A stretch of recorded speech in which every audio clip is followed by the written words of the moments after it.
Queues for supplies are getting longer by the hour. This is Hurricane Prep 101 in Florida. I went through Andrew and I lost my house, so that made me ready. So I don't take no chances. Get as much food as you can get.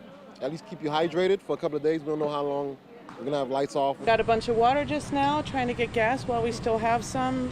Eat all the food in the freezer and the refrigerator. Try to keep nothing. Pack up the bird, the 3 dogs. Some stores have run out of water. Non-perishables are flying off the shelves. 2 days before the hurricane is set to make landfall, fuel is such a hot commodity. Some gas stations have already sold out. Not a drop of fuel left.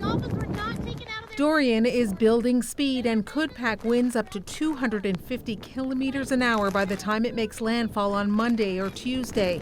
Its impacts expected not just in coastal communities, but across the state. Rain, flooding, debris. It's going to be a large impact storm. This is potentially a multi-day event where it will churn slowly across the state. So the Florida National Guard has up to 12,000 airmen ready to respond if the worst comes to pass. We are mobilizing as we speak. We expect about 2,000 soldiers and airmen from the Florida National Guard mobilized by the end of the day today. By the end of the day tomorrow, it'll probably be doubled by about 4,000. President Donald Trump canceled the planned trip to Poland. It's one of the biggest hurricanes we've seen in a long time, so it could be very devastating. Even NASA moved its mobile shuttle launcher indoors to get out of Dorian's path. It's still too early to know exactly where Dorian will hit and where it will hit the hardest. So Floridians do what they can to shield their homes and families. It's just stressful. I've been through this a couple times in the last 15 years, and this is the worst. Reinforcements against a coming storm do little to ease that anxiety. Carolyn Dunn, CBC News, Washington. And CBC meteorologist Brett Sonderholm has been tracking the storm for us. And Brett, this seems like an especially tough one to forecast.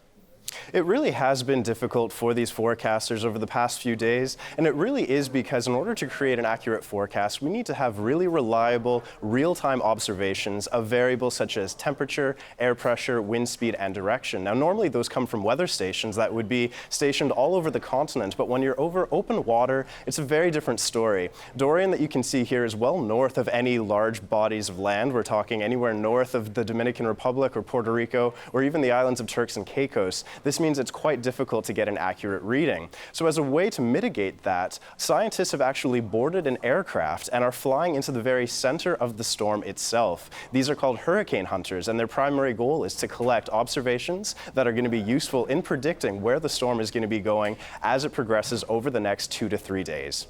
That is fascinating. I'd love to be on one of those flights. A lot of Canadians with connections to Florida, and they're wondering when will they get a clearer sense of when the storm and where the storm is going to make landfall in that state.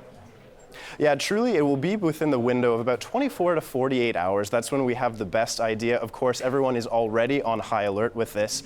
When it comes to Dorian specifically, as it passes over the islands of the northwestern Bahamas, it will pass over weather stations there, and that will give a much clearer picture by the time that Monday rolls around to see exactly where Dorian is expected to make landfall. All right. Thanks, Brett. You're welcome.